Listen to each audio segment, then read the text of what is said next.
আমরা প্রাথমিকভাবে আমরা বলছি যে আমরা জুলাই অভ্যুত্থানের শক্তি থেকে গঠিত এই ছাত্র সংগঠন হচ্ছে বাংলাদেশ গণতান্ত্রিক ছাত্র সংসদ এবং আমরা সারা দেশে যে জুলাই অভ্যুত্থানের শিক্ষার্থীরা যে এখানে কন্ট্রিবিউশন রেখেছে আপনারা জানেন শিক্ষার্থীরা ফ্রন্টলাইনার হিসেবে ছিল।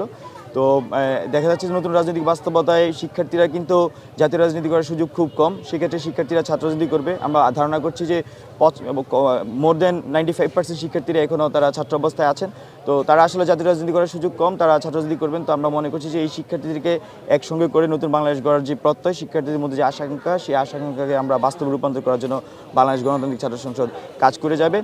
তার মধ্যে অন্যতম হচ্ছে যে আমরা মনে করছি ক্যাম্পাসগুলোতে বিগত সময়গুলোতে ছাত্রলীগ যেভাবে দখলদারিত্বের রাজনীতি করতো, আমরা সেই দখলদারিত্বের রাজনীতি আমরা বন্ধ চাই এবং বাংলাদেশ গণতান্ত্রিক ছাত্র সংসদ এই নতুন এমন ধারার রাজনীতি করবে যাতে আর কখনোই দখলদারিত্বের রাজনীতি ফিরে না আসে। বিশেষ করে ক্যাম্পাসগুলো যাতে গবেষণাভিত্তিক, বিশেষ করে বিশ্ববিদ্যালয়গুলো গবেষণাভিত্তিক বিশ্ববিদ্যালয়ের দিকে রূপান্তর হয়, পাশাপাশি এখানকার বাংলাদেশের শিক্ষার্থীরা যাতে কারিগরি শিক্ষায়ও শিক্ষিত হতে পারে